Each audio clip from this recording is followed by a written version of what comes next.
Karachi operation کے بڑے مشہور کردار تھے انسپیکٹر ذیشان کاظمی۔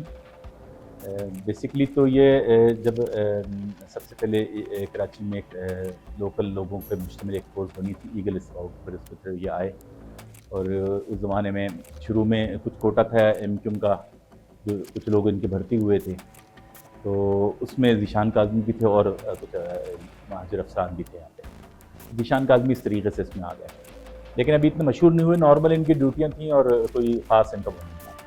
لیکن جب پیپلز پارٹی کی 94 میں گورنمنٹ آئی، تو اس وقت ذیشان کاظمی کو اس میں جو ہے نا نصیر اللہ بابر سے پرسنل یعنی جو ٹاسک پہ وہ تھے، اس ٹاسک کی وجہ سے بڑی غیر معمولی شہرت ملی ان کو، اور میں سمجھتا ہوں کہ کراچی پولیس میں کراچی آپریشن کے حوالے سے ذیشان کاظمی سے نمبر 1 کوئی بھی نہیں ہے، حتیٰ کہ چودھری اسلم بھی نہیں ہے۔ اس کی بہت ساری ریزنز ہیں جو پھر آپ کو مختلف مثالیں دے کے بتاؤں گا تو اس میں کیا آئے گا۔ ذیشان کاظمی بہت بڑا مقصد کا نام تھا، لیکن 94 میں مقصد کہ جب انہوں نے تھوڑا تھوڑا ٹک ٹک کرنا شروع کیا تو مشہور تو 95 میں ہوئے، 92 کے آپریشن میں نہیں تھے۔ مقصد کہ پولیس میں تھے لیکن ابھی کوئی ایسا کوئی ان کو جانتا بھی نہیں تھا۔ کراچی سے تھے، انچولی 20 نمبر میں ان کی رہائش تھی، اور جس وقت انہوں نے ایم کیو ایم کے خلاف آپریشن کیا، ان کے ایک اپنے خالصات بھائی کزن موسٹ وانٹڈ تھے ایم کیو ایم کے پلیٹ فارم پہ، لیکن کبھی انہوں نے وہ کیا نہیں، پکڑا نہیں مقصد کہ ان کو، وہ تو ان کے کزن تھے تو وہ سپورٹ کرتے، مجھے بتایا نہیں ہے، نام کبھی نہیں بتایا لیکن یہ ضرور بتایا۔ تو 95 میں میری پہلے اس طریقے سے ہوئی کہ اس زمانے میں ہفتے روزہ تکبیر میں اسٹوری جو لکھتا تھا، تو اس اسٹوریوں کی بڑی جو ہے نا واہ واہ ہونے لگی، وہ اسمبلیوں میں جو ہے نا زیر بحث آ گئی، قومی اسمبلی میں، سینٹ میں، اور جو ہے نا یہاں پہ جب شعیب صدر کو ٹاسک دے کے بھیجا گیا، وہ ڈی آئی جی کراچی آئے تو وہ بھی بڑے متوجہ ہوئے، اور ایسے کہ پوری گورنمنٹ میری طرف متوجہ تھی، بہت سے لوگ مجھ سے کانٹیکٹ مسلسل کر رہے تھے۔ ان دنوں میں ہمارے بہت اچھے دوست بلکہ بڑے بھائی کی طرح تھے جو اے ایس پی گلبرگ تھے، عبدالرزاق چیمہ، بہت آنیسٹ اور بہت زبردست پولیس افسر تھے، تو ان کے ساتھ تعلقات تھے۔ تو ذیشان نے پہلی بار جو ہے نا ان کے تھرو مجھ سے رابطہ کیا۔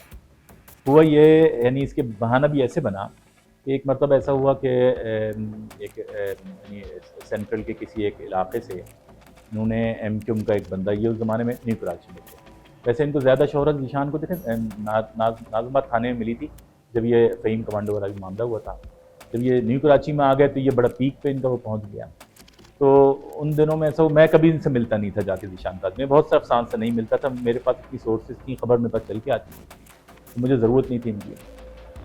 اس وقت ایک بندہ پکڑا گیا جو نہیں تھا، اس کا تعلق ایم کیو ایم سے، لیکن وہ بے گناہ تھا، اس کا کوئی جرم نہیں تھا، کوئی بھی معاملے میں نہیں تھا، کسی غلط کام کے اندر شامل نہیں تھا۔ اور ذیشان کا اس وقت دستور یہ تھا کہ اگر وہ کسی کو راہ چلتے بھی کسی کو اٹھا لے تو اس کی کم از کم جو فیس ہوتی تھی نا، یہ ہوتی کہ وہ ₹1,00,000 دے گا تو جائے گا۔ تو ₹1,00,000 تو ذیشان کے مشہور تھے کہ وہ، اور ذیشان کے پاس 200 400 بندے بھی اس کے پاس پرائیویٹ میں پڑے رہتے تھے، 1,00,000 آتے تھے، جیسے اگر 200 بندے ہیں تو 200 لاکھ آ گئے، 400 لاکھ آ گئے، اس طریقے سے ان کا چلتا تھا۔ یہ بندہ بھی انہوں نے اٹھا لیا، اور یہ بندہ میرے بہت اچھے جاننے والا تھا۔ وہاں کے سارے دوست یار جو ہے وہ میرے پاس آ گئے اس وقت، اور انہوں نے مجھے بتایا کہ بھائی ایسا ایسا جو ہے نا مسعود جو ہے وہ اس کو ذیشان لے گیا ہے اور ₹1,00,000 مانگ رہے ہیں، اور بڑا خطرہ ہے کہ مار کے نہ پھینک دیں۔ تو میں پھر جو ہے وہ میں نے جب یہ سنا تو مجھے اس کا خیال آیا کہ میں اس کے گھر گیا، مسعود کے گھر کی یہ حالت تھی کہ زمین پہ مقصد کہ وہ گدے بچھا کے ان کی بچے سو رہے تھے، اور ان کے والد صاحب بہت، یعنی وہ لوگ اتنے امیر نہیں تھے، بہت غریب لوگ تھے، اور ان کے حالات بڑے خراب چل رہے تھے، اور ان کے والد صاحب بالکل آبدیدہ تھے، بہت سب سے بڑا بیٹا ان کا تھا یہ۔ تو انہوں نے مجھ سے یہ کہا کہ بیٹا جو ہے نا تم مسعود کو بھائی بولتے ہو، تو یار یہ مسعود کو جو ہے نا کسی طرح ذیشان سے لاؤ۔ 1,00,000 انہوں نے مجھ سے ڈیمانڈ کی ہے، میں نے اپنے خاندان سے جو مل کر نا ₹50,000 اکٹھے کیے ہیں، 50 میرے سے ابھی نہیں ہو رہے، آپ یہ 50 پہ اگر اپنی گارنٹی پہ کر لو تو 50 میں جمع کر کے اور دے دوں گا۔ میں نے ان سے بولا کہ مسعود آپ کا بیٹا ہے اور مسعود کو میں بھائی بولتا ہوں، تو پھر میں بھی تو آپ کے بیٹے جیسا ہوا، تو اگر میرے جو ہے نا کنیکشن پہ وہ نہ آ سکے تو پیسے ابھی میں پیسے ویسے آپ سے نہیں لوں گا، پیسے آپ رکھ لیں، میری پوری کوشش ہوگی کہ مسعود آپ کو ملے گا، آپ بے فکر ہو جائیں۔ میں نے اب میری ذیشان سے، کیونکہ ذیشان کے میسج پہلے مل رہے تھے لیکن میں ملتا نہیں تھا ذیشان سے، یہ جب واقعہ ہوا تو مجھے جانا تھا اب، لیکن میں چاہ نہیں رہا تھا کہ یہ کوئی جو ہے نا فائدہ، ذیشان اس فائدے کو میرے سے کوئی فائدہ اٹھانے کی کوشش کرے. تو میں چاند رات تھی اس دن، مجھے اتنا یاد ہے. میں عبدالرزاق چیمہ صاحب کے گھر پہ چلا گیا. یہ اے ایس پی گلبرگ، بہت میں نے بتایا ان کو بہت ایماندار، اور سندھ پولیس میں نہیں پورے پاکستان پولیس میں اگر چند گنتی کے چند ایماندار اور آنیسٹ پولیس افسران تھے ان میں سے ایک تھے. یہ بہت زبردست آدمی تھے. میں ان کو اپنا دوست نہیں، میں ان کو اپنا بڑا بھائی بولتا تھا. چیمہ صاحب کے گھر پہ چلا گیا. چیمہ صاحب اس وقت جو ہے وہ بہت، کیونکہ کراچی کے حالات ایسے تھے، بہت بزی، سارے افسران بزی ہوتے تھے. چیمہ صاحب وہ ٹائم نکال کے آئے تھے کہ اب بیگم کو لے جا کے عید کی شاپنگ کر لیں. انہوں نے کچھ بھی نہیں دیا تھا. میں پہنچا تو وہ ان کی تیاری چل رہی تھی، یہ جانے والے تھے. میں نے چیمہ صاحب سے بولا چیمہ صاحب آپ کی تو عید ہو جائے گی اور عید کے رات صبح تک سے بازار کھلا ہوتا ہے، اور لیکن ایک بندہ ہے جس کے گھر پہ ماتم مچا ہوا ہے کہ اگر آپ نے شنی کیا اور فرض کریں ذیشان اس کو مار دے تو پورا گھر تباہ ہو جائے گا. تو بڑی مہربانی ہے، آپ میرے ساتھ آپ چلو گے، مجھے بندہ چاہیے. تو چیمہ صاحب نے جو ہے نا بڑی مہربانی کی. چیمہ صاحب نے بولا آپ صحیح کہہ رہے ہیں، میں عید بعد میں منا لوں گا، پہلے میں اس بچے کے لیے چلتا ہوں. چیمہ صاحب مجھے اپنی گاڑی میں لے کے جو ہے وہ نیو کراچی تھانے چلے گئے. ذیشان تھانے میں تھا نہیں. چیمہ صاحب گئے تو چیمہ صاحب کو سب سلوٹ پڑ رہے تھے سارے افسران کے. چیمہ صاحب جا کے ایس ایچ او کے کمرے میں بیٹھ گئے، میں ہی بیٹھ گیا. چیمہ صاحب نے بولا کہ ان سے پوچھا کتنے بندے پڑے ہیں پرائیویٹ میں، انہوں نے کوئی تعداد بتائی. بولا مسعود نام کا کوئی بندہ ہے، چیک کر کے بتاؤ. تو جو ان کے لوگ پرائیویٹ لوگ تھے ذیشان کے، انہوں نے بتایا کہ ہاں مسعود نام کا ایک بندہ ہے. چیمہ صاحب نے بولا اس کو نکال کے لے آؤ. جب وہ مسعود کو لے کے آئے تو وہ ننگے پیر تھا اور بہت برا حال تھا اس کا. تو مسعود آیا اور اس نے جب مجھے دیکھا تو وہ بچوں کی طرح بالکل بھاگتا ہوا میرے سے لپٹ گیا، اور وہ مجھے چھوڑ نہیں رہا تھا. اتنا خوفزدہ تھا وہ، مجھے چھوڑ نہیں رہا تھا. تو میں نے اس کو بولا کہ مسعود میں آ گیا ہوں، بالکل ٹینشن نہیں لو، پریشان نہیں ہو، تم یہاں بیٹھ جاؤ. تو وہ اس کی گھبراہٹ کے میں عالم یہ بتا رہا ہوں کہ وہ زمین پہ بیٹھنے کی جگہ دیکھ رہا تھا. میں نے اس کو کرسی کھینچی، میں نے اس کو بولا ادھر اوپر بیٹھ جاؤ یار، تم کیوں پریشان ہو رہے ہو، تم نے اپنے بھائی کو دیکھ لیا نا، تم ٹینشن نہیں کرو. تو وہ بڑا ڈرتے ڈرتے ادھر بیٹھ گیا. پھر وہی پولیس والوں نے جنہوں نے اس کو بند کیا ہوا تھا تو وہ پانی بھی لے کے آئے، چائے بھی لے کے آئے. تو یہ اس کو یقین نہیں آ رہا تھا اپنی پہ کہ یہ سب میرے ساتھ کیا ہو رہا ہے. تشدد نارمل کیا تھا کیونکہ یہ کسی کرمنل ایکٹیویٹیز میں تھا نہیں. ان کا مقصد صرف یہ تھا کہ تھوڑا سا خوفزدہ کر کے وہ 1,00,000 روپے لے لیں. تو اس کے لیے اس کو یہ کیا تھا کہ ڈرایا ایسے تھا کہ اس کو کلمہ پڑھا کے نا اس کے سر پہ پسٹل رکھ دی. وہ بہت زیادہ وہ تھا کہ اس کو مار دیا جائے گا. تو وہ اس طریقے سے مسعود بیٹھ گیا. پھر جو ہے وہ چیمہ صاحب سے میں نے کہا کہ جو ہے نا بس چائے پیتے ہیں تو پھر ہم چلتے ہیں. ہم چائے کے بعد پھر میں جو ہے نا چیمہ صاحب نے پولیس والوں سے بولا کہ ذیشان سے بولو کہ یہ بندہ میں لے گیا ہوں، اگر تمہیں کوئی اعتراض ہو تو مجھے وائرلیس پہ کال کرو. تو اس طریقے سے ہم مسعود کو لے کے نکلے. تو چیمہ صاحب نے بولا ہم ان کے گھر پہ چلتے ہیں، ان کے والد سے مل لیتے ہیں، ہم ان کے گھر پہ ان کو اتار دیتے ہیں. میں نے بولا چیمہ صاحب نہیں، یہ جو کراچی کا ماحول چل رہا ہے نا، پولیس والے جو ہے نا اس میں آپ جیسے ایماندار پہ کوئی یقین بھی نہیں کرے گا، کیونکہ ایسے بھی لوگ ہوتے ہیں. لوگ یہ سمجھیں گے شاید یہ بندہ مخبر بن کے آیا ہوا ہے. یہ بھی بڑے ہماری بدقسمتی ہے کہ ہمارے لوگ جو ہیں حقیقت حال کا ادراک نہیں رکھتے اور کوئی بھی نتیجہ پس کر لیتے ہیں. میں نے بولا ہم ان کو سراب گوٹ پہ اتاریں گے اور ہم رکشا کرا دیں گے، یہ رکشے میں ٹیکسی میں چلا جائے گا، ہم ساتھ نہیں جائیں گے. اور میں نے مسعود کو بھی تاکید کی، آپ نے یہ نہیں بولنا میں نے آپ کو چھڑایا، آپ نے یہ بولنا ہے کہ میں نے 1,00,000 روپے دے کے واپس آیا، کیونکہ علاقے کے اندر بھی اس کے لیے مسائل ہو جاتے ہیں. اس طریقے سے جو ہے وہ ہم نکلے اور پھر رکشا کرا کے میں نے رکشے کے پیسے اس کو دیے اور رکشے والے کو دیے اور اس کو میں نے پہلا اتار دیا. ہم لوگ واپس آ گئے. اب جو ہے وہ جب یہ مسعود کا معاملہ ہو گیا تو اس کے دوسرے دن پھر چیمہ صاحب کا مجھے فون آیا. چیمہ صاحب نے بولا کہ یار وہ جو ہے ذیشان اب دوبارہ ضد کر رہا ہے، وہ کہہ رہا ہے کہ یار مبشر بھائی سے بولو میرے سے مل لے. پھر میں نے اس وقت کیونکہ ایک نیکی اس نے کر دی تھی، بھلے چیمہ صاحب کے توسط سے کی ہو، میں اس طریقے سے ذیشان سے ملنے چلا گیا. ذیشان سے پہلی ملاقات بہت زبردست ہوئی، بڑا لہک کے ملا. جب میں نے اطلاع دی تو وہ تھانے کے گیٹ تک آ گیا، پھر مجھے لے کے گیا بہت زبردست طریقے سے. پھر اس نے بولا کہ یار آپ کی اسٹوریاں بڑی جاندار ہوتی ہیں اور آپ کی انفارمیشن بہت زیادہ ہوتی ہے، اور بس مہربانی کرو کہ ہمارے لیے کچھ نہ کرو. میں نے بولا کہ یار میں تو بالکل نیوٹرل کرتا ہوں، اور جو عظمت ریاستی پابندیاں جو ہوتی ہیں یا ادارے کی جو پابندیاں ہوتی ہیں وہ انہیں کو دیکھتا ہوں اس کے علاوہ. تو بہرحال اس طریقے سے ذیشان سے تعلق بنتے گئے. میری دوستی کی شرط یہ ہوتی تھی کہ کوئی راز نہیں ہوگا، کوئی چیز چھپے گی نہیں، ہر چیز مجھے بتائی جائے گی.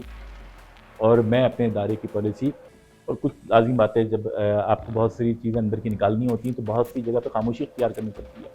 اس خاموشی کی وجہ سے یہ ہوتا ہے کہ آپ کو بہت سے راز مل جاتے ہیں. تو میں نے بھی یہ ٹیکنیک استعمال کی.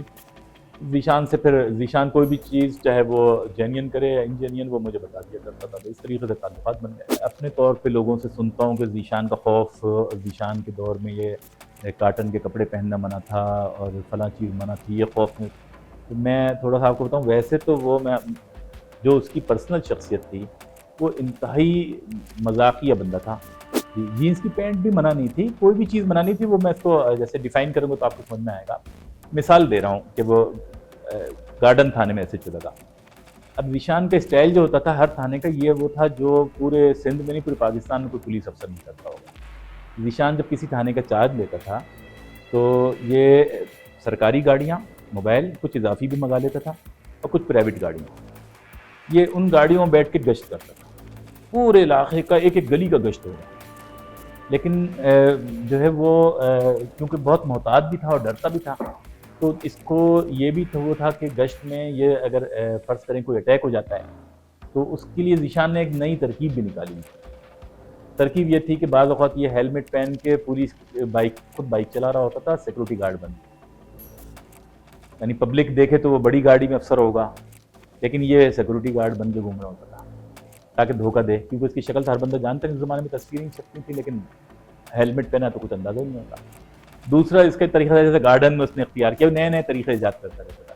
گارڈن میں اس نے کہیں سے کوئی ایمبولینس لے آئی، بڑی والی ایمبولینس. یہ ایمبولینس میں بیٹھا رہتا تھا. ایمبولینس بھی پولیس کی گشت کے ساتھ گشت کرتی تھی. اب پورا کانوائے ہوتا تھا. مثال کے طور پہ اب گارڈن میں ذیشان کی پوسٹنگ ہو گئی ہے اور 35-40 گاڑیوں کا اسکاؤٹ جو ہے وہ ایک ایک گلی میں گھوم رہا ہے، تو لوگوں پہ ایک رعب طاری ہوتا تھا نا. تو یہ بیسکلی وہ خوف کی فضا بنا دیتا تھا. لیکن ایسا نہیں تھا کہ وہ کچھ نہ کوئی جینس پہ یا کاٹن پہ. ہوا یہ ہے کہ مجھے یاد ہے پہلا دن تھا اس کا تھانے میں گارڈن میں. 2 بندے کسی پان کی دکان پہ وائٹ کاٹن پہن کے جو ہے نا کھڑے تھے اور بڑے اکڑ کے کھڑے ہوئے تھے. جب اس کا اسکاؤٹ گزرا تو وہ اپنی مونچھوں پہ بھی ہاتھ پھیرنے لگے اور ان کا ایک اسٹائل تھا. ذیشان تو ایمبولینس میں بیٹھا تھا. اس نے وہاں سے بولا بھائی اسکاؤٹ روک دو، یہ 2 کو لے آؤ ساتھ. ان کو لا کے بڑی زبردست مار پڑی. تو ذیشان نے انہیں یہ بولا کہ بھائی تو کاٹن پہن کے کر رہا ہے اور مونچھیں موڑ رہا ہے میرے سامنے، تجھے نہیں پتا یہ ذیشان کا آدمی تھا یہاں پہ سامنے گزر رہا تھا. تو وہ بندے جو ان کو بعد میں تو چھوڑ دیا تھا لیکن جو وہ اتنے خوفزدہ ہوئے کہ پوری کراچی میں یہ مشہور ہو گیا کہ کاٹن پہننا منع ہے اور مونچھوں پہ ہاتھ پھیرنا بھی منع ہے ذیشان کے علاقے میں. تو یہ ایسی بہت ساری چیزیں مشہور ہو جاتی تھیں، ان کا حقیقت سے کوئی تعلق نہیں ہوتا تھا. اب لوگ سمجھتے ہیں کہ بڑا خوفناک بندہ ہے. یہ ایک طرف کسی پہ تشدد بھی کر رہے ہوتے تھے یا یہ کوئی کسی کو بعض اوقات ماتحت کو یہ گالیاں ماتحت کو بہت وہ کرتے تھے. اس کا اپنا اسکاؤٹ تھا، اس کے علاوہ جو ماتحت ہوتے تھے جو ان کے ساتھ ذرا بدسلوکی کرتا تھا. یہ جب ان کو برا بولتا تھا تو پھر بعض وقت وہ بندے جو ہے نا چلے جاتے تھے تو یہ ایسے ہنستا تھا میرے سامنے، مجھے چھپا کے ایسے کر کے ہنستا تھا کہ یار دیکھو یہ میرے سے کتنا ڈرتے ہیں، دبتے ہیں میرے سے. تو وہ ویسے بس اس کا ہنسی مذاق ہوتا تھا. اتنا لطیفے سناتا تھا، واقعات سناتا تھا اور بہت غیر معمولی محتاط تھا. اس کے پاس کھانا آپ دیکھیں، میرے لیے پہلی دفعہ جب بیٹھے یعنی کھانے کا ٹائم ہوا تو انہوں نے کھانا منگایا تو یہ اپنے لیے جو ہے نا بولا کھانا لے آؤ. تو میرے لیے تو باہر سے ہوٹل سے آ گیا کھانا اور اس کے لیے ایک ٹفن لا کے رکھا گیا. اس نے جیب میں اپنے پولیس کی جیب میں ہاتھ ڈالی اور چابی نکالی اور ٹفن پہ تالا لگا ہوا تھا. یعنی اس نے ایک ایسا ٹفن لیا تھا جس میں 4-5 خانے ہوں اور وہ ٹفن جب لاک ہوتا تھا تو اس نے اس کے لاک ویلڈر سے الگ لگوائے تھے ایک تو، اور اس کو لاک لگا دیتا. اس کی 2 چابیاں ہوتی تھی، ایک اس کی وائف کے پاس ہوتی تھی، ایک چابی اس کے پاس ہوتی تھی. وائف کھانا دیتی تھی، ہوٹل کا کھانا نہیں کھاتا تھا. میں نے پوچھا بھائی کہ یار یہ کون سا طریقہ، کھانا تو بیویوں پر اتنا لوڈ تھوڑی ڈال سکتے ہیں کہ ایسے جو 3 ٹائم کا کھانا گھر سے منگوایا. بولا یار وہ مجھے وہ الطاف حسین جو ہے نا قتل کرا سکتا ہے. تو میں نے بولا کیوں، یہ تو تمہارے جیسے اور بھی ہیں، تمہیں اس کی یار بس تم سمجھ نہیں رہے، ذیشان کا آدمی تو سارے نہیں ہوتے نا، تو ذیشان کا آدمی. تو میں نے بولا مگر کھانے سے قتل کا کیا تعلق. بولا یار وہ مجھے کسی اور طریقے سے میرے کھانے میں زہر ڈلوائے گا، میرا کوئی ماتحت خرید لے گا یا میرا کوئی گارڈ خرید لے گا.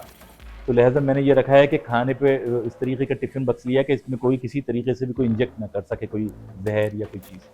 تو کھانے کا بھی اس کو اتنا خوف تھا. پانی بھی یہ کلک کولر آتا تھا گھر سے، یہ باہر کا ہوٹل کا تھانے کا کہیں کا پانی بھی نہیں پیتا تھا. اس قسم کے مقصد کے اس کا سٹائل تھے. چودھری اسلم کی بھی وہ سٹائل نہیں تھے جو انسپکٹر ذیشان کاظمی کے تھے.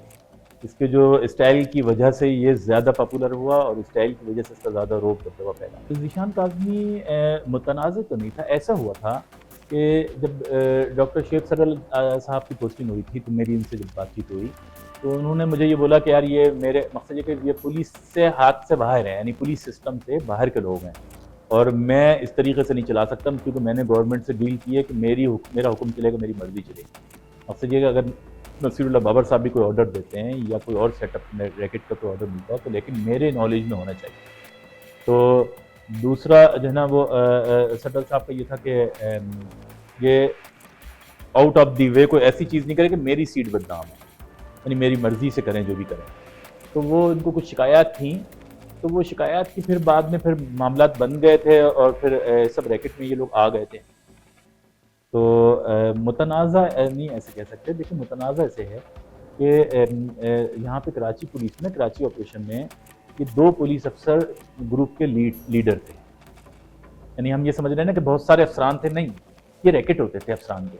ایک بڑے افسر کے, مشہور افسر کے انڈر میں کئی افسران ہوتے تھے, کئی ایس ایچ اوز ہوتے تھے جو اس کی لابی کا حصہ بنے. وہ ایس ایچ او جو مشہور افسر ہوتا تھا, جیسے ذیشان تھا, ذیشان صرف اپنی پوسٹنگ تھوڑی لیتا تھا, ذیشان سرور کی پوسٹنگ بھی ذیشان کی ذمہ تھی. ذیشان ایسے اپنے بہت سارے لوگوں کو مختلف جگہ پوسٹنگ کراتا تھا اور اسی طرح چودھری اسلم کراتا تھا. اسی طریقے سے ایک مشہور کردار تھے وہ جو انسپکٹر حاجی ندیم احمد, اب لوگ ان کو بھول گئے. حاجی ندیم احمد نے ساری عمر تقریباً اورنگی ٹاؤن میں گزارا. اب حاجی ندیم کا ایک شاگرد تھا, یعنی ان کے ماتحت تھا, وہ شاگرد بھی تھا جو ابھی راؤ انوار کے ساتھ ہوتے, D S P Qamar Ahmad.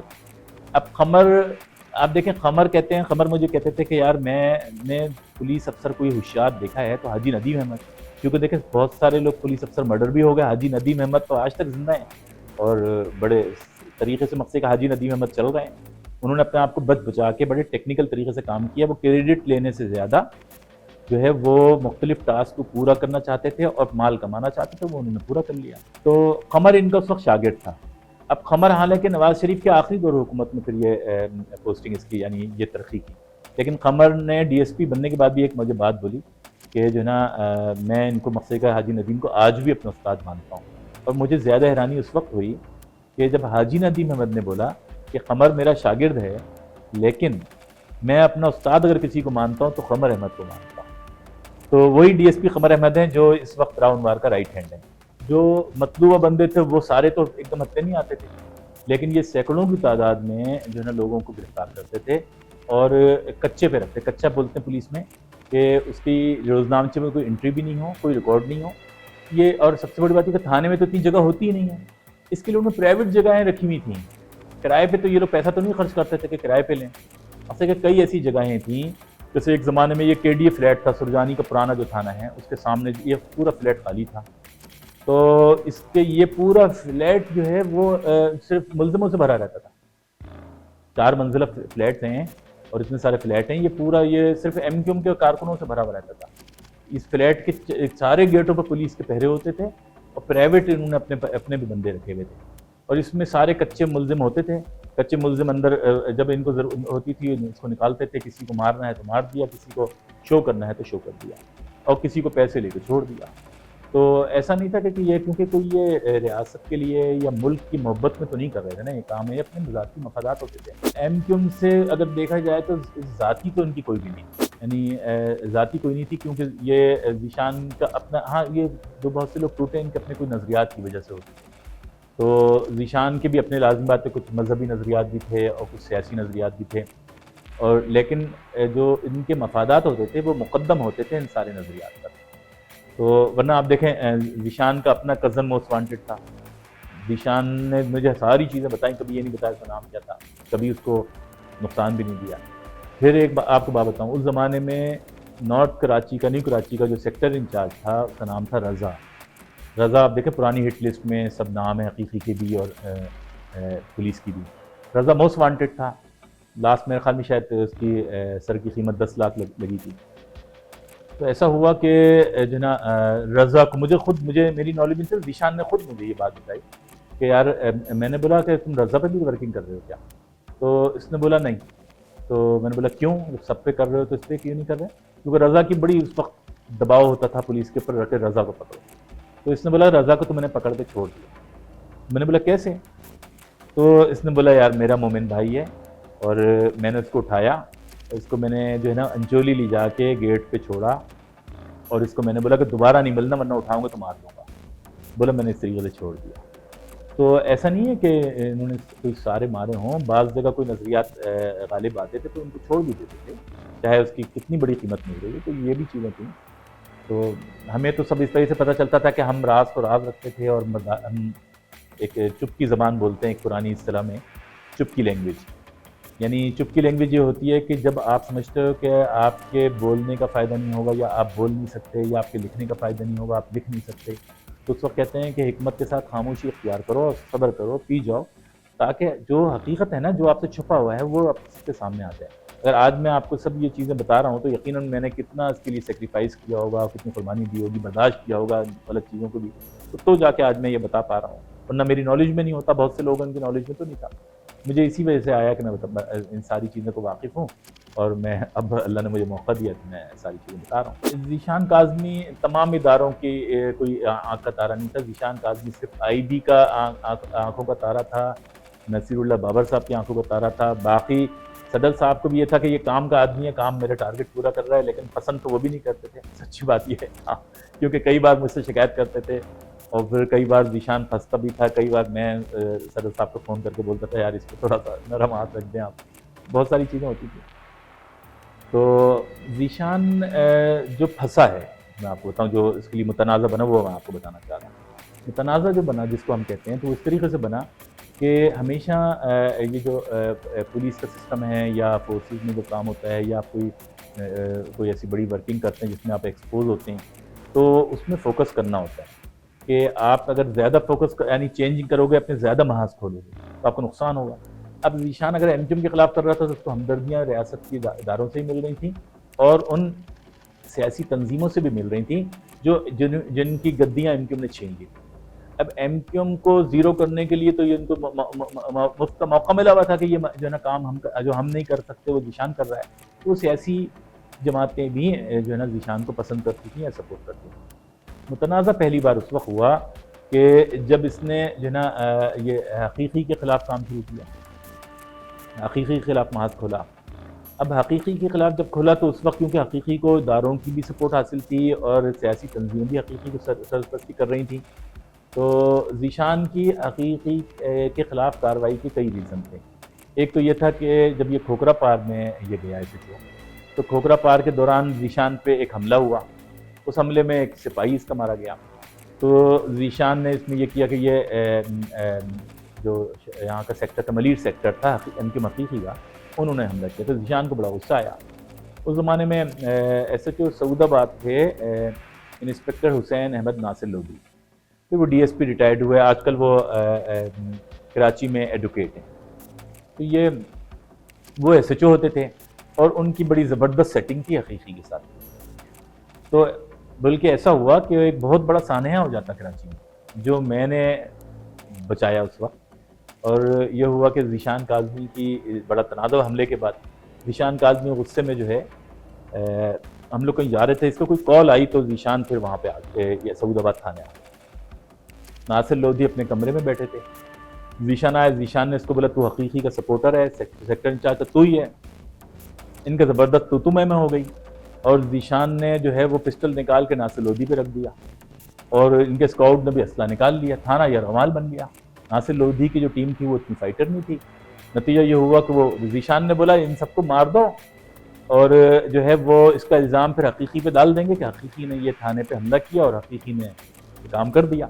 تو بڑا عجیب سا تماشا ہو گیا اور بڑا اب یہ تھا کہ ذیشان شاید گولی چلا دیتا اور ناصر لودھی کو گولی لگ جاتی. میں کھڑا ہوا تھا تو میں نے پھر ذیشان کا پسٹل پہ ہاتھ ڈالا. پھر میں نے ذیشان سے بولا کہ یار یہ کون سا طریقہ ہے کہ پولیس کو مار رہے, پولیس سے لڑ رہی ہے. میں نے کہا ہتھیار رکھو اور اگر کوئی کرنا بھی ہے تو جو سسٹم کے تحت جو معاملات ہیں وہ اس کو آپ حل کراؤ. تو وہ پھر میں نے ذیشان کو کسی طریقے سے تھانے سے نکال کے پھر ہم کھوکھرا پار تھانے چلے گئے, وہاں سے نکال کے لے گئے. تو ناصر لودھی کے تھوڑا سا ریلیف مل گیا, ورنہ ناصر لودھی جو ہے نا وہ بڑا خطرے میں آ گیا تھا. پھر انہیں ان کے ایک ایم پی اے تھے حقیقی کے ایئرپورٹ سے جا رہے تھے، ان کو گرفتار کر لیا ذیشان نے. تو ذیشان نے حقیقی کے خلاف بھی کم نہیں کیا، حقیقی کے خلاف بھی اس نے وہ آخری جو اپنا اس کا دور تھا اس نے حقیقی کے خلاف بھی زبردست آپریشن کیا. ناصر لودھی اس سے لڑنے کی پوزیشن میں تو نہیں تھا کیونکہ ذیشان کو ایک بڑی سرپرستی بھی حاصل تھی. ناصر لودھی پولیس کے سیٹ اپ میں ہی چل رہا تھا نا، ناصر لودھی کو کوئی بہت بڑا کوئی سیٹ اپ حاصل نہیں تھا. اگر ناصر لودھی کے کچھ کنیکشن تھے بھی کچھ اداروں میں تو ان کے میڈیم ٹائپ کے جو ان کے افسران تھے ان کے ساتھ تھے، اس کا کوئی بڑی ڈیل کوئی سیٹ اپ نہیں تھا. ہاں حقیقی کو یہ سپورٹ کرتا تھا کیونکہ اس کی وجہ یہ تھی کہ سعود آباد میں ایم کیو ایم کا ہولڈ بہت کم تھا. سعود آباد میں ٹوٹل ہولڈ حقیقی کا تھا، تو اس وجہ سے وہ جو ہے نا پولیس افسران رکھتے تھے. اور ایک بلکہ ایک دور تھا صرف ناصر لودھی نہیں، کراچی میں جن علاقوں میں آپ دیکھیں نوگو ایریا کا ایک ایشو اٹھا تھا جس کو نوگو ایریا بولا جاتا ہے، بڑا انٹرنیشنل ایشو بھی چلا. No go areas basically M Q M نے تھوڑی بنا کے رکھے تھے، نوگو ایریاز تو حقیقی نے بنا کے رکھے ہوئے تھے.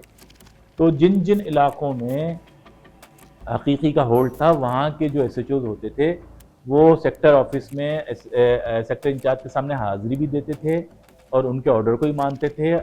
اور اگر جو بھی سیکٹر انچارج مقصد ایس ایچ او برائے نام ہوتا تھا، سیکٹر انچارج ہی ایس ایچ او ہوتا تھا، سیکٹر انچارج ہی ڈی ایس پی ہوتا تھا. چودھری اسلم اور ذیشان کاظمی دونوں ایک حساب سے تو بڑے افسانوی کردار تھے، لیکن کیونکہ میری بڑی دونوں کے ساتھ قربت رہی ہے تو میں سارے سمجھتا ہوں. یہ جو لوگ مقابلہ کرتے ہیں جنہوں نے ذیشان کے مقابلے میں اسلم کو فوقیت دی ہے، یہ ذیشان کے مرنے یعنی مفروری کے بعد جب مرزا بھٹو والا واقعہ ہوا اس کے چند دنوں میں ذیشان مفرور ہو گیا. اور ذیشان کو مقصد یہ کہ کیونکہ آئی بی کا کریک ڈاؤن ہوا، آئی بی کا بھی، آئی بی کے وہ افسران جو ذیشان کو بچاتے تھے وہ چلے گئے، نصیر اللہ بابر صاحب نے ہاتھ کھینچ لیا اور گورنمنٹ کے بعد میں پھر ڈیزالو بھی ہو گئی تھی. تو اسی ماورائے عدالت قتل کے الزام میں ڈیزالو ہوئی. ذیشان پہ سارا پریشر اس وقت یہ ہوا کہ جو پولیس کی اسٹیبلشمنٹ تھی یا جو ہماری سول اسٹیبلشمنٹ تھی اس نے سارا ملبہ تو ذیشان پہ ڈال کے اپنے آپ کو بچانے کی کوشش کی. حالانکہ مرزا کا مرڈر ذیشان تو صرف مہرا تھا نا، اسٹیبلشمنٹ پوری انوالو تھی. ذیشان فوری مفرور ہوا، یعنی پہلے سسپینڈ ہوا، سسپینڈ ہونے کے بعد یہ ذیشان مفرور ہوا. تو ذیشان تھوڑا حلیہ بدلنے کا بھی صلاحیت رکھتا نا، اس نے داڑھی مونچھوں کا ایک پورا سیٹ رکھے ہوئے تھے وہ پہن لیتا تھا. یہ کلین شیف مونچھیں تھیں اس کی لیکن باقی کلین شیف تھا، وہ اس نے وہ کر لیا. اس وقت اس کو کوئی سپورٹ نہیں کرتا تھا، صرف یہ ہوا کہ سرور کمانڈو نے شریف آباد تھانے کی ایک موبائل اس کو دی. تو اس نے موبائل کے اندر یہ بائک پہ تھا، اس وقت موٹر سائیکل پہ آ گیا تھا. موٹر سائیکل اس نے پیچھے گاڑی میں چڑھائی ہوئی تھی موبائل میں، اور اس جب شریف آباد تھانے کی موبائل کے اندر یہ گھومتا رہا. چند دن اس نے وہ موبائل استعمال کی، لیکن اس کے بعد پھر اس کو خطرہ ہوا کہ کسی نہ کسی جگہ کوئی میں ٹریس ہو جاؤں گا. تو لاسٹ ڈے جب وہ ایسا ہوا کہ وہ میرے پاس آ گیا. میرا گلشن میں گھر تھا، کھٹکھٹایا اس نے، دروازہ کھٹکھٹایا. تو جب میں نے کھولا تو میں نے دیکھا کہ بڑا مشکوک حلیے والا بندہ کھڑا ہوا ہے. تو میں نے اس کے سینے پہ پسٹل رکھ دیا. تو پسٹل رکھا تو یہ ایک دم ہاتھ اٹھا لیا اس نے ملزموں کی طرح، اور مجھے کہنے لگا کہ یار میں ذیشان تھوڑے دبے لہجے میں. یہ تو میں پھر پہچان گیا اس کے آواز سے. تو میں نے اس کو کندھے سے پکڑ کے اندر کھینچا، تو میں اس کو ڈرائنگ روم میں لے گیا. ان کے اس کے جو 7 بندے تھے وہ موبائل اس نے بولا کہ موبائل آپ لے کے کہیں کونے میں کھڑی کر دو. موبائل انہیں لگا دی. تو میں نے بولا بھائی یہ کیا حلیہ بنا رکھا خیر سے؟ بولا یار میری گرفتاری کو آرڈر ہو گئے ہیں اور جو ہے وہ اب مجھے جو ہے نا یہ سرور کی فی الحال موبائل لی ہے، لیکن اس سے بھی جان چھڑانی ہے کیونکہ وہ زیادہ عرصے یہ چلا نہیں سکتا. تو میں نے بولا پھر کیا پروگرام بنایا؟ کہنے لگا کہ یار مجھے یہ اشارہ ملا ہے کہ کچھ عرصے ذرا رکوش رہو، پھر اس کے بعد تمہارا مسئلہ حل کر دیں گے. میں نے بولا تمہارا مسئلہ حل کریں گے وہ لوگ، لیکن ہمیشہ کے لیے کریں گے. نہیں یار، میں نے بولا میں کہہ رہا ہوں نا تم بھی اتنے بیوقوف نہیں ہو، تمہیں بھی سب سمجھ میں آتا ہے. تو مگر میرے تو اپنا تجربہ یہی ہے کہ تمہارا کام لگ جائے گا، تمہارے پاس ایک ہی رستہ رہے گا. کیا؟ میں نے بولا تمہارے اپنے لنکس تو بہت مضبوط ہیں ماشاءاللہ سے، تم ایسا کرو کہ ایران نکل جاؤ. ایران زیادہ 1.5 دن کے اندر آپ کی کراچی سے نکلو گے تو 1.5 دن کے لگے گا، آپ ایران کراس کر جاؤ گے. ایران نکل جاؤ، ایران کے بعد پھر جہاں وہیں رہنا چاہو یا یورپ جانا چاہو وہاں سے نکل سکتے ہو، یہاں پہ 100% مارے جاؤ. بولا نہیں یار یہ گارنٹی دے رہے ہیں اور یہ کر رہے ہیں. میں نے بولا پھر آپ تو میرے اوپر اعتماد کرو، ہم پہ اعتماد کرو. تو پھر اس نے مجھے بتایا کہ میں جو ہے نا لاہور شفٹ ہونا چاہ رہا ہوں، میں لاہور کا انتظام کر رہا ہوں. تو یہ پھر کیونکہ ٹرین یا اس کے ذریعے جا نہیں سکتا تو بائی روڈ پھر یہ لاہور شفٹ ہوا. یہ میرے پاس ساری رات بیٹھا رہا، وہ ساری رات ہماری باتیں ہوتی رہیں. پھر یہ صبح کے قریب یہ نکل گئے اور پھر یہ بعد میں مجھے اس کا فون آیا تو یہ لاہور شفٹ ہو گیا. اس نے نام بھی اپنا چینج کر لیا کہ نام میرے نام پہ کوئی فون پہ ہی بات کرے تو کوئی ٹریس ہو جائے. تو اس نے اپنا نام ڈاکٹر عزیز رکھ دیا. تو ہم ڈاکٹر عزیز کے نام سے ہی سیو کیا ہوا تھا ہم نے اپنا اس کا نمبر. ڈاکٹر عزیز کے نام بھی اپنا یہی پکارتا ہے, میں ڈاکٹر عزیز بات کر رہا ہوں. تو پھر چلا لاسٹ اس کے بعد پھر ایک ملاقات میری شریف آباد تھانے میں ہوئی. تو تھانے میں ایسا ہوا کہ جب یہ موبائل وغیرہ ساری واپس کرنی تھی تو یہ سرور کے پاس آ گئے. سرور ایس ایچ او تھا اس زمانے میں, شریف ایف سی ایریا میں فلیٹ کے اندر تھانہ ہوا کرتا تھا. تو وہاں پہ ہم لوگ بیٹھ گئے. تو اب یہ وہاں پہ بھی گیم کھیل رہا تھا. اس نے وہاں پہ پھر جو نا مجھے بولا کہ یار وہ میڈیا کو بھی تو ضروری ہے کہ کچھ غلط رخ پہ ڈالا جائے. میں بولا کیسے ڈالو گے؟ بولا یار کوئی ڈس انفارمیشن کرتا ہوں نا. تو اس کے بعد اس نے عوام اخبار کے جو رپورٹر ہیں خورشید عباسی, ان سے اس سے بھی اس کی سیٹنگ تھی. اس میں خورشید عباسی کو اس نے اس کے بعد وہ جو نصیر اللہ بابر کا دیا ہوا فون تھا نا, ایک خاص فون تھا لوکل, جو اصل میں یہ فون ایسا تھا کہ آئی بی کا ایک خفیہ ایکسچینج تھا, یہ اس ایکسچینج سے منسلک تھا تو اس وجہ سے ٹریس نہیں کر سکتے تھے اس کو.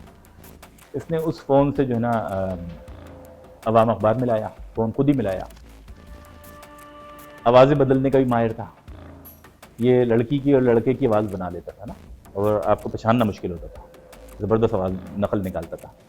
تو اس نے فون ملایا اور پھر اس کے بعد جو ہے نا یہ لڑکی بن گیا. اور انگلش میں اس مقصد کہ اس کو خورشید عباسی سے لائن پہ لیا. خورشید عباسی سے بولا کہ آپ سے جو ہے نا یہ ڈاکٹر عزیز بات کریں گے. تو خورشید عباسی کے اس کے بعد پھر یہ اپنی آواز میں آ گیا اور خورشید ہیلو ایسے بھی کرنے لگا جیسے کوئی دور سے بات ہو رہی ہو. تو خورشید اس سے پوچھنے لگا کہ بھائی ہاں بھائی ذیشان کہاں خیر تو کہاں ہوں؟ بولا یار میں تو ترکی نکل گیا. تو اس نے اس سے یہ بیوقوف بنایا, فون بند کر دیا. بولا یار لیڈ دیکھنا دوسرے دن. تو وہ عوام میں دوسرے دن خورشید عباسی کے نام سے ایک لیڈ لگی ہوئی تھی کہ انسپکٹر ذیشان کاظمی ترکی فرار. تو یہ ایسے کھیلتا بھی تھا, میڈیا کے ساتھ بھی کھیلتا رہتا تھا. تو بس یہ لاسٹ ہماری ملاقات ہے. اس نے موبائل وغیرہ سرور کو واپس کی تو یہ لاہور روانہ ہو گیا. ذیشان کاظمی نے جو بہت ہی موسٹ وانٹیڈ اور بڑے ٹارگیٹڈ بندوں کو جو ہے نا وہ ایکسٹرا جوڈیشنل کلنگ کی. صحیح ہے, جو پارٹی کی تحریک کی طاقت ہوا کرتے تھے, تحریک میں ان کی بڑی اہمیت ہوا کرتی تھی. اور سارے لوگ کوئی کرمنل یا سارے لوگ کوئی ایسے نہیں تھے جنہوں نے ہتھیار اٹھائے تھے. بہت سے لوگ ایسے تھے جن کو آپ کہہ سکتے ہیں ذہنی طور پہ تیز تھے, پڑھے لکھے تھے, الطاف کے زیادہ وفادار تھے. مثال کے طور پہ عامر صدیقی ہیں, عامر صدیقی کے ساتھ 3-4 بندے انہوں نے مارے تھے. ایسے بہت سارے معاملات ہیں. اور اس کو دیکھیں ایم کیو ایم نے ہڑتال کی کال بھی دی. ذیشان کی ہی قتل پہ زیادہ ہڑتال کی کال دی ہے, اسلم کے تو اتنے نہیں دی نا. اسلم کی کارروائیاں اس کے مقابلے میں تعداد میں تو زیادہ تھیں. نہیں, اسلم یہ مجھے بولتا تھا, مجھے یاد ہے کہ اسلم کہتا تھا کہ یار میں یہ اس چیز میں تو مقابلہ نہیں کر سکتا, یہ بندے پتہ نہیں کہاں سے نکال کے لے آتا ہے, لیکن میں اس چیز میں تو مقابلہ کر سکتا ہوں کہ تعداد بڑھا دوں. تو اس نے یہ کیا کہ اس کو اس زمانے میں ایک بڑا وہ تھا کہ سینچری کون کرے گا. ذیشان کو سینچری کی اتنی فکر نہیں تھی, اسلم کو پھر زیادہ فکر تھی. تو اسلم نے یہ کیا کہ 100 بندے جب مار دیے تو اس کے بعد یہ 100 بندے اس کے پورے ہوئے تھے. جب یہ لیاری ٹاسک فورس میں آیا تھا 100 پورے کیے تھے. تو وہاں پہ یہ بولا کرتا تھا پولیس والوں کو کہ بھائی افسران آتے تھے اس کی تعریف کرتے تھے کہ یار آپ نے ماشاءاللہ سے جو ہے نا ایم کیو ایم کے 100 بندے مار دیے ہیں, سینچری کر لی آپ نے. تو بولتا تھا نہیں وہ سینچری ختم ہو گئی, اب نئی سینچری کروں گا. تو اس قسم کا اسٹائل تھا, وہ اس پہ بلبوتے پہ جیتنا چاہتا تھا. لیکن ذیشان کا انٹیلیجنس نیٹ ورک بہت اچھا تھا. ذیشان بڑا جینیس تھا, ذہین تھا, بہت تیز بندہ تھا. اور جو ہے وہ مفادات تو لازمت اسلم کی بھی ذاتی تھے اور ذیشان کے بھی ذاتی تھے. تو مگر کارکردگی کے لحاظ سے یہاں پہ نہیں, اسلام آباد گورنمنٹ تک سب لوگ ذیشان کو نمبر 1 مانتے تھے, چودھری اسلم نمبر 2 تھا. یہی وجہ ہے کہ جب یہ مفرور ہوا تو میں اسلم کے ساتھ بیٹھا تھا. اسلم مجھے ایک دفعہ نہیں کئی نشستوں میں اسلم نے کیا مجھے جملہ بولا, اکیلے میں بولتا تھا, سب کے سامنے بات نہیں کرتا. اکیلے میں کیا بولا, بولا جنگل میں نا 2 شیر نہیں چل سکتے. میں نے بولا کیا مطلب؟ بولا سندھ پولیس میں یا تو میرا نام رہے گا یا ذیشان کا.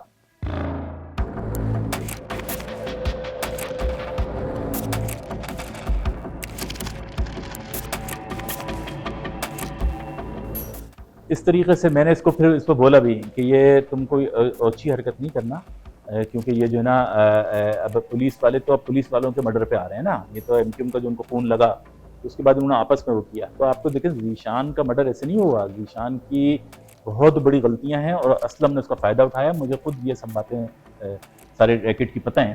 جب ذیشان واپس آیا تو اس نے میرے سے کوئی بات نہیں, مشورہ نہیں کیا تھا. یہ اچانک لاہور سے ایک دن کراچی آ گیا. جب یہ واپس آیا تو یہاں آ کے کراچی آ کے اس نے مجھے فون کیا. تو میں نے جب حال چال پوچھا تو یہ دو باتیں اس نے کی جس میں مجھے وہ, ایک تو اس نے بولا میں کراچی پہنچ گیا ہوں. تو میں نے بولا بہت بڑی غلطی کی, اپنی زندگی کی سب سے بڑی غلطی, کراچی واپس ہوا ہے. ایک یہ. دوسرا اس نے مجھ سے یہ بولا کہ یار جو نا میرے پاس بالکل پیسے نہیں ہیں, تو میرے گھر میں نا بجلی کا بل کتنا 20,000 کا کتنے کا بل آ گیا ہے, تو مجھے جو نا وہ بل بھرنا ہے. تو جمع ہو گیا تھا کیونکہ حالات آپ کو پتہ ہے کہ کتنا ہی کروڑوں روپے کما لے. ذیشان کا وہ دور بھی میں نے دیکھا کہ ذیشان تھانے سے جب نکلتا تھا تو پولیس کی جو پینٹ ہوتی ہے نا, اس پینٹ کے نیچے ایک ڈوری ہوتی ہے, یہ اس ڈوری کو باندھ لیتا تھا دونوں پاؤں جوتے کے ساتھ. اور یہ پینٹ میں بیلٹ کھول کے نا اس میں نوٹوں کی گڈیاں ہوتی تھیں جو نیچے تک بھرتا رہتا تھا. یہ پینٹ پھول جاتی تھی, یہ اوپر تک جب نوٹوں کی گڈی بھر جاتی تھی یہ بیلٹ باندھ دیتا تھا. پھر اس کے بعد یہ شرٹ کے بٹن کھولتا تھا اور یہ ادھر ڈالنا شروع کرتا تھا, شرٹ کے پیٹھ کے پیچھے, ہاتھوں میں, آستینوں میں یہ نوٹ بھر لیتا تھا. تو یہ جب نکلتا تھا تو اتنا نوٹ ہوتا تھا کہ آپ اس کو گن نہیں سکتے, جو ہے نا اتنا نوٹ ہوتا تھا اس کے پاس. یہ روزانہ کے حساب سے اتنے نوٹ ہوتے تھے. اور اب یہ حالت ہو گئی تھی کہ وہ اگر اس کے پاس چند مہینوں کا جو بل جمع ہو گیا, جیسا وہ مجھے بتا رہا تھا کہ 20,000 روپے, تو مجھے کہنے لگا کہ یار وہ میرا بل اگر بھر دو. تو میں نے اس پہ ذیشان کو بولا, ذیشان تم نے ساری عمر دیکھا ہے میں نے کبھی رشوت نہیں لی اور میں نے کوئی پیسہ بھتے کا 2 نمبری نہیں کمایا. ابھی میرے پاس 20,000 روپے اس وقت کہاں سے آئے؟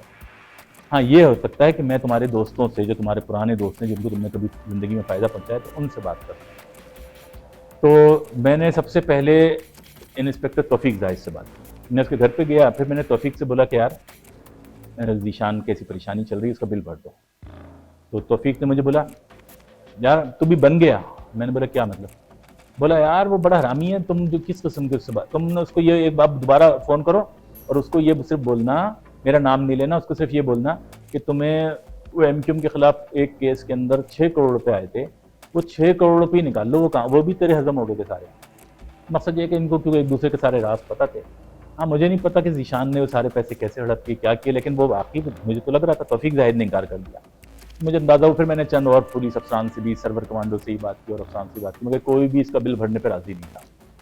پھر مجھے کچھ ایسے افسران سے جو اس کے ریکٹ کے نہیں تھے وہ مجھے اطلاع ملی, اور وہ ریکٹ میں تھے چودھری اسلم والے نیٹ ورک کے. تو مجھے اطلاع ملی کہ ذیشان جو ہے وہ ان کو مختلف پوائنٹ پہ بلاتا ہے اور اس کو شراب چاہیے. تو شراب بھی لے رہا ہے اور لڑکیاں بھی اس کا کوئی کہیں نہ کہیں ارینج کروا رہا ہے کہ کوئی جگہ مل جائے جہاں پہ لڑکیاں. تو میں نے اس کو فون کیا, پہلے تو میں بڑا ناراض ہوا, پھر میں نے اس کو بتایا کہ دیکھو انسان کے وقت کی بات ہوتی ہے, تم بھی فرعون تھے ایک زمانے میں, آج دیکھو یہ حال ہے کہ تمہارے اپنے ساتھ کے لوگ یہ مجھے جواب دے, کوئی تمہارا بل بھرنے کو تیار نہیں. تم نے اچھے لوگ دوست نہیں بنائے, تم نے سارے ایسے دوست بنائے جیسے تم خود تھے.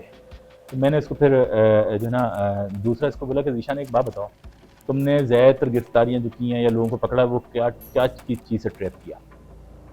تو اس نے بولا 2 چیزوں سے زیادہ ٹریپ ہوئے لوگ. مطلب کس چیز سے؟ بولا شراب اور لڑکی.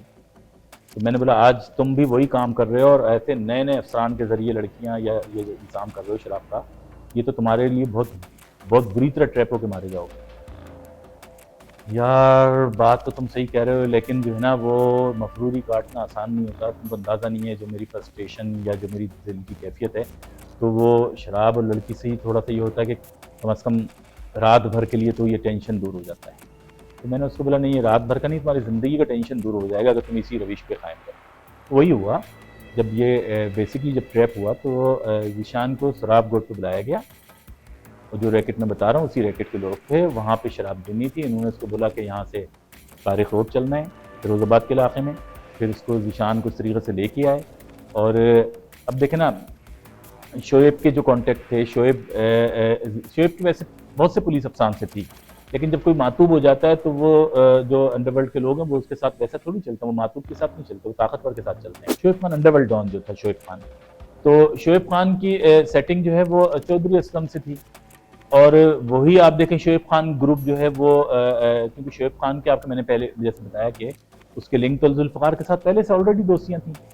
تو یہ انہوں نے گفٹ کر دیا ذوالفقار، اور انہوں نے اس میں رنگ دینے کی بھی کوشش کی۔ میں یہ بھی آپ کو بتاؤں، ذیشان کی لاش اسی جگہ پھینکی گئی جس جگہ پہ ذیشان نے عامر صدیقی والوں کو مار کے پھینکا تھا، اسی جگہ ذیشان کی لاش ملی اور بوری میں ملی۔ یہ ان کا تاثر یہ دینا تھا کہ یہ ایم کیو ایم نے کیا، حالانکہ ایم کیو ایم اس میں انوالو نہیں تھی۔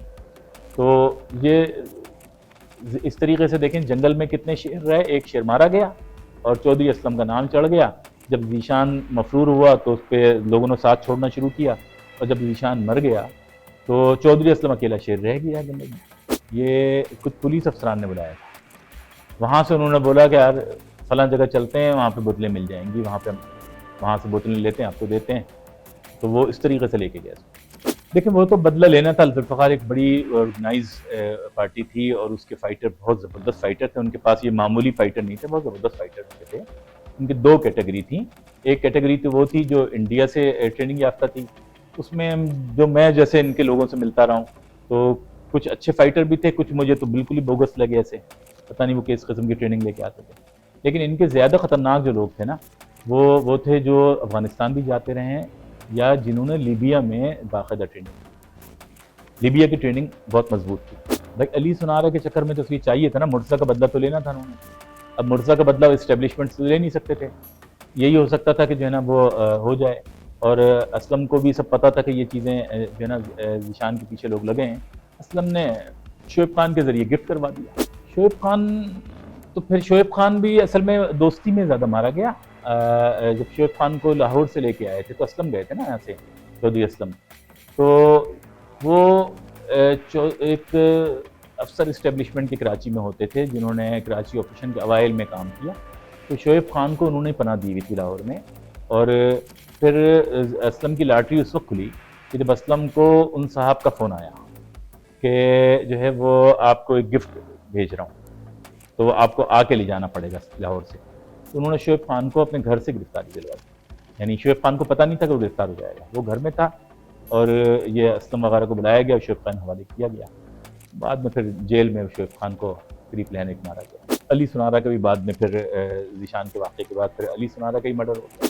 دیکھیں اگر کوئی شخص کو جب ہم برا بولتے ہیں تو ایسا لگتا ہے کہ شاید ساری برائیاں اس میں ہیں، اور کسی شخص کی ہم تعریف کرتے ہیں تو لوگ سمجھتے ہیں کہ شاید ہم سب سے اچھا اچھی کو بول رہے ہیں، ایسا نہیں ہے۔ جب کوئی ایک نیوٹرل تجزیہ ہوتا ہے کہ میرے کیونکہ ان سے ریلیشن رہے، پروفیشنل پیشہ ورانہ میرے ریلیشن تھے اور بہت مضبوط تھے، مجھے تو یہ سمجھ میں آتا ہے کہ اس سے زیادہ بدقسمت انسان کوئی نہیں ہو جس کی مقصد یہ ہے کہ اپنے اعمال کے بدلے آخرت تباہ ہو جائے۔ دنیا تو ہے، ذیشان نے دنیا کون سی کمائی، مقصد یہ کہ ایک خوف کی زندگی اس نے گزاری، اور صحیح پروٹوکول ہوتا تھا، سب کچھ ہوتا تھا، لیکن اس پروٹوکول میں خوف تو ہوتا تھا۔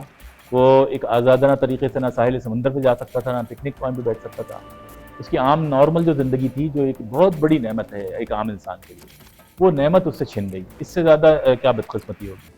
پھر اس کے بعد دیکھیں کہ جن لوگوں کے لیے وہ سارے گناہ کرتا رہا، انہی لوگوں نے اس کو مارنے میں اہم کردار ادا کیا۔ تو پھر پولیس میں آپ دیکھ لینا، یہ پولیس والے بھی تو کم نہیں مارے گئے، ان کی لسٹ کسی وقت میں آپ کو دکھاؤں گا، بہت بڑی تعداد میں۔ مگر یہ پولیس کے لوگ کیسے مرے؟ پولیس کے لوگ پولیس والوں نے مروائے کسی نہ کسی ریکٹ کے ذریعے۔ تو ان کو اپنے ڈپارٹمنٹ سے بھی وہ حاصل نہیں ہوا ان گناہوں کے بدلے، پھر نہ نیک نامی حاصل ہو سکی، نہ پیسہ حاصل ہو سکا، تو انہوں نے اپنی فیملی کو وہ نارمل زندگی تو نہیں دی جو ان کا حق بنتا تھا۔